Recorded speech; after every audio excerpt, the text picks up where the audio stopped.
IAS institute నిర్వహిస్తున్న all India scholarship exam pass అవ్వండి. 2 years ఫీజులో 50% మాత్రమే పే చేయండి. ఆ రోజేమో 2 చీరలు ఇస్తా అన్నాడు.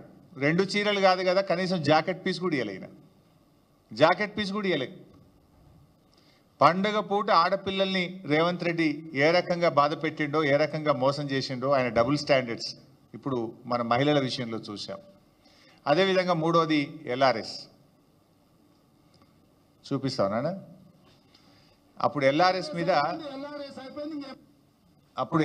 మీద ARS ఏందో ఒక్కసారి చూద్దాం.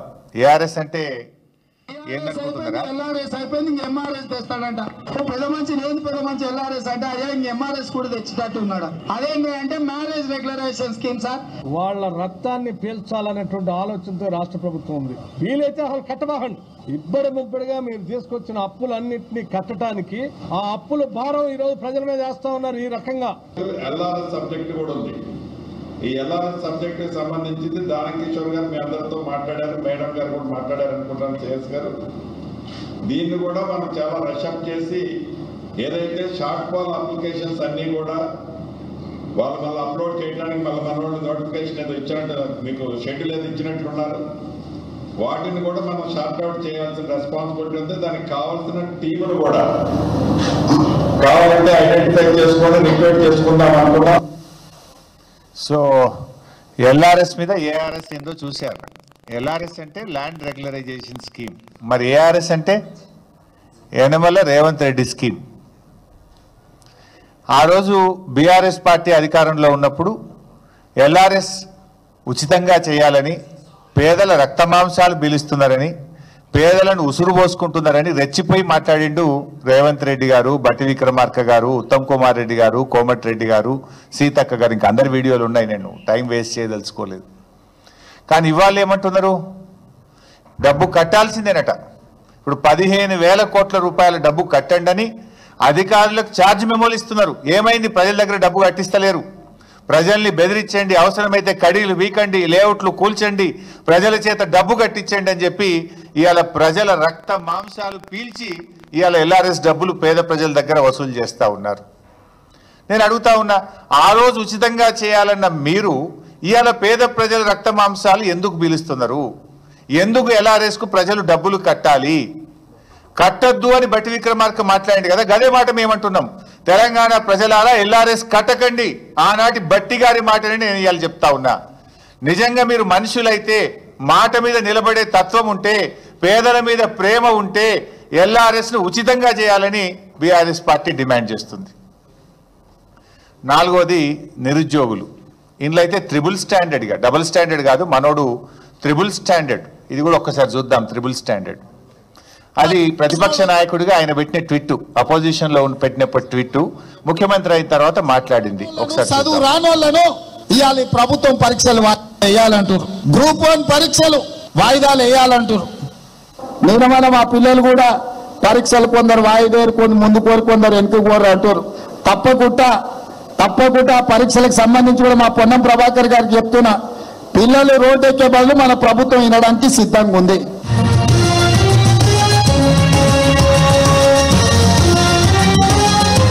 ఓకే.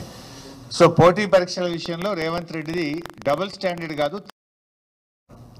ఆ రోజు ప్రతిపక్షంలో ఉన్నప్పుడు గ్రూప్ 2, గ్రూప్ 1 ఎగ్జామ్స్ KCR గారు పెట్టాలని నిర్ణయం తీసుకుంటే వాయిదా వేయాలి, 2 పరీక్షలు ఒక్కసారి ఎట్లా రాస్తారు అని చెప్పి ఈయన గారు ఆ రోజు మాట్లాడినాడు, ట్వీట్ పెట్టినాడు.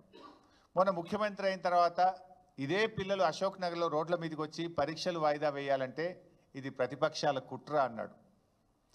తలకు మాసినోడే పరీక్షలు వాయిదా వేయాలంటారని, చదువు రానోళ్ళే పరీక్షలు వాయిదా వేయమంటారని నోటికి వచ్చినట్టు ఈయన మాట్లాడిండు. మళ్ళీ ఇప్పుడేం మీరే చూసిండ్రు, తలకు మాసినోడే వాయిదా వేయమంటాడు అని అన్నది రాష్ట్ర ముఖ్యమంత్రి రేవంత్ రెడ్డి. ఆ పరీక్షలు వాయిదా వేసింది రాష్ట్ర ముఖ్యమంత్రి రేవంత్ రెడ్డి. ఇప్పుడు ఎవడు తలకు మాసినోడే? ఇప్పుడు ఎవడు తలకు మాసినోడు? నువ్వే కదా అన్నావు, తలకు మాసినోడే వాయిదా వేయమంటాడని చెప్పి. మరి వాయిదా వేసింది కూడా నువ్వే కదా. అంటే ఈ రకంగా ఆయన కన్వీనియంట్గా ఎప్పుడు ఎట్లా అంటే అట్లా మాట్లాడడం, ఏదంటే అది మాట్లాడితే ప్రజలు నమ్ముతారనే విధంగా ఈ త్రిబుల్ స్టాండర్డు పరీక్షల వాయిదా విషయంలో, నిరుద్యోగుల విషయంలో మాట్లాడిండు. నిరుద్యోగుల విషయంలో ఇంకా చాలా విషయాలు కూడా ఉన్నాయి. మొదటి సంవత్సరంలోనే 2 లక్షల ప్రభుత్వ ఉద్యోగాలు ఇస్తామని చెప్పిండ్రు. 2 లక్షలు కాదు కదా, 10,000 కూడా వీళ్ళు ఇచ్చినాయి లేవు. అన్నీ కేసీఆర్ గారు ఇచ్చిన నోటిఫికేషన్లే. అంతే తప్ప జాబ్ క్యాలెండర్ విషయంలో ఫెయిల్ అయినరు. నిరుద్యోగ యువకులను కూడా కన్వీనియంట్గా మోసం చేసిండ్రు. ఇక సర్వేల మీద ఆ రోజు కేసీఆర్ గారు చేసిన సమగ్ర సర్వే మీద ఏం మాట్లాడిండు, ఇప్పుడు ఆయన ఏం సర్వే చేస్తుండు, ఒకసారి అది కూడా చూద్దాం. ఆయన అడ్డమైన మన ఇంటికి పంపించి మన ఆస్తులు, మన ఖాతాలు, మన పిల్లలు, మన వివరాలన్నీ అడ్డమైన చేతిలో పెట్టమంటాడా? ఎవడన్నా బుద్ధుండేటోడు చేసే పనేనా? మెడకాయ మీద తలకాయ ఉన్నోడు ఎవడన్నా మంది వివరాలు మంది కాబట్టి ఎటువైనా పర్వాలేదని అనుకుంటున్నాడు. ఆ రోజేమో పచ్చ పార్టీలు ఉండయిన, పచ్చ పార్టీలో ఉన్నప్పుడు మేము సమగ్ర సర్వే చేపడితే ఏ రకంగా మాట్లాడిండో చూసిండ్రు. ఇప్పుడు 3 రంగుల జెండాల పార్టీలో చేరి ఏ రకంగా సర్వే చేస్తుండో కూడా మనం చూస్తున్నాం. ఇప్పుడు అడ్డమైన ప్రశ్నలు అడుగుతున్నది ఎవడు?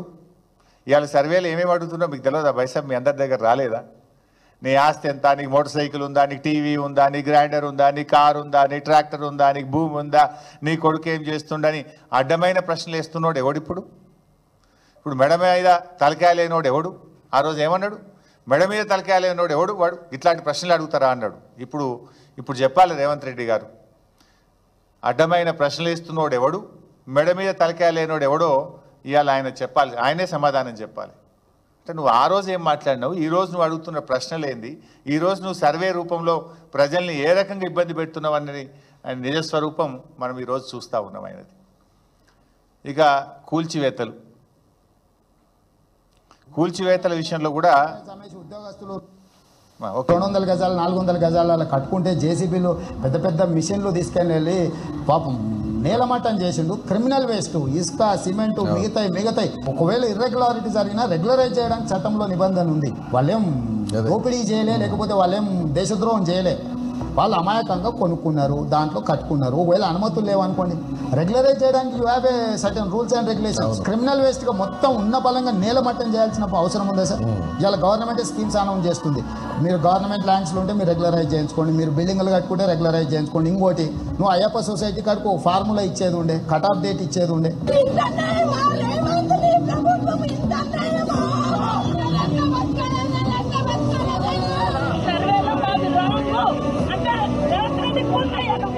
నిలబెట్టడం చాలా కష్టం, పడగొడతాం ఒక్క నిమిషం, ఒక్క నిమిషం. ఇచ్చేది వాళ్ళు, కూల్చేది వాళ్ళు, చంపేది కూడా వాళ్ళైతే బాగుండు. చంపేది నీకు వదిలిపోద్ది. సిస్టమ్ ఏంటిది? ఇది కరెక్ట్ కాదు. ఇది నా బుక్స్ కూడా అక్కడనే పడిపోయింది. అందరి బుక్స్, ఫ్యామిలీ మొత్తం బుక్స్ అక్కడనే ఉన్నాయి. మా బ్యాగులు కూడా తీయలేరా? చూసాం నేడేం చేస్తుండో మీరు చూశారు. బీఆర్ఎస్ హయాంలో కొన్ని అక్రమ కట్టడాలను కూలిస్తే అది జాతి ద్రోహం అని, అది క్రిమినల్ వేస్టలని కిరాక్ మాటలు మాట్లాడిండు రేవంత్ రెడ్డి ఆ రోజు. ఇవాళ అధికారంలోకి వచ్చిన తర్వాత ఇష్టం వచ్చినట్టుగా పేదల ఇండ్లను ఏ రకంగా కూలుస్తున్నాడో మీరు చూశారు. ఇది అన్యాయం అని అడ్డొస్తామని మేము మాట్లాడితే మమ్మల్ని కూడా బుల్డోజర్లు ఎక్కించి మిమ్మల్ని తొక్కుతా, చంపుతా అని ఎంత ఘోరంగా ఈ ముఖ్యమంత్రి మాట్లాడిండో మీరు చూసాం. ఇవాళ హైదరాబాద్లో ఎక్కడ చూసినా రేవంత్ రెడ్డి విధ్వంసాలు, శిథిలాలే కనబడతాయి. ఈయన ఏడాది పాలనలో కూల్చిన ఇండ్లే ఎక్కువ, కట్టిన ఇల్లు అయితే ఒక్కటి లేదు. ఏడాది రేవంత్ రెడ్డి పాలనలో కట్టిన ఇల్లు ఒక్కటి లేదు. ఎక్కడ పోయినా కూల్చిన శిథిలాలు మాత్రం కనబడతాయి. పాప మా పసిపాప నా పుస్తకాలు తెచ్చుకుంటా, మా నాన్న కొనిచ్చిన వాటర్ బాటిల్ తెచ్చుకుంటా అంటే కూడా సమయం ఇవ్వకుండా కూల్చినావు కదా. Is it not criminal waste mister Revanth Reddy? ఇది క్రిమినల్ వేస్ట్ కాదా? ఆ పిల్ల అమ్మాయి విద్యా సంవత్సరాన్ని కూడా ఆగం చేసినావు.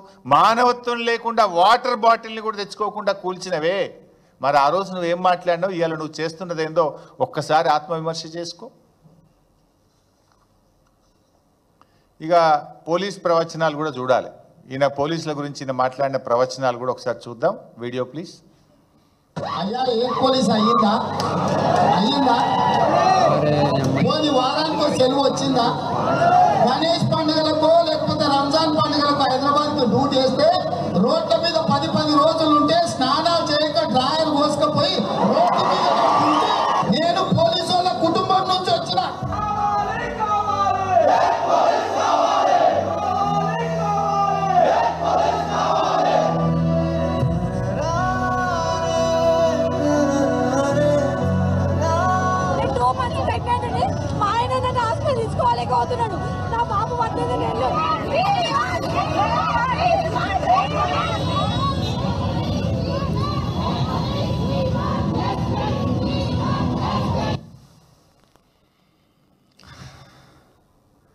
చూస్తే ఎన్ని ఉన్నాయో ఇంకా చాలా ఉన్నాయని.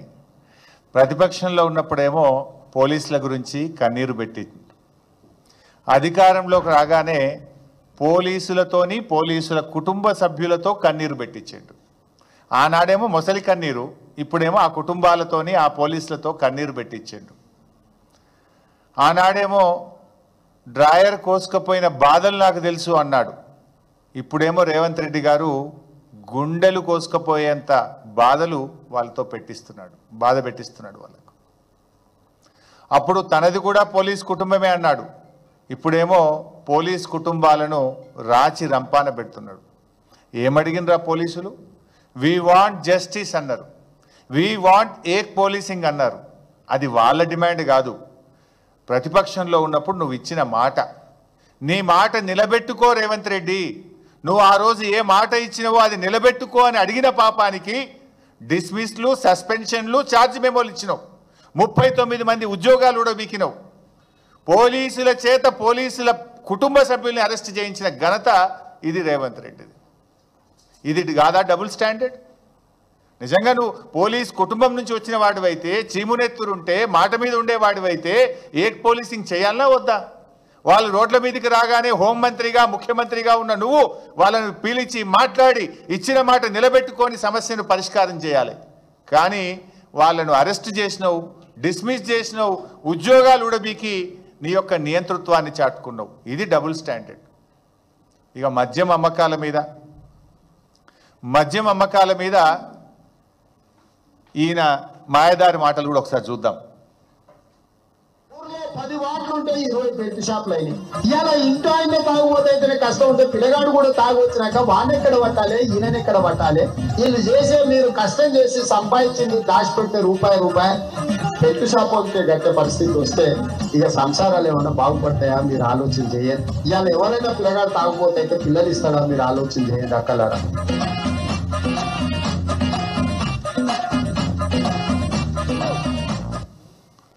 అప్పుడేమో మద్యం వద్దని పద్యం, ఇప్పుడేమో మద్యమే మాధ్యం. ఇది రేవంత్ తీరు. నేను అసెంబ్లీలో కూడా అడిగిన ఈ మాట. ఈ సంవత్సరం బడ్జెట్లో గత సంవత్సరం కంటే 10,000 కోట్ల రూపాయలు మద్యం మీద అధిక ఆదాయం కావాలని లక్ష్యంగా పెట్టుకున్నారు, వీళ్ళు బడ్జెట్లో పెట్టుకున్నారు. ఈ మధ్య రేవంత్ రెడ్డి ఎక్సైజ్ శాఖను రివ్యూ చేసినాడు. రివ్యూ చేసి అమ్మకాలు తగ్గుతున్నాయి, సేల్స్ పెరగాలి కదా. పోయిన సంవత్సరం కంటే ఈ సంవత్సరం ఏ సర్కిల్ పరిధిలో ఏ జిల్లాలో మద్యం అమ్మకాలు తగ్గినాయో ఆ అధికారులందరికీ ఛార్జ్ మెమోలు ఇచ్చిండి.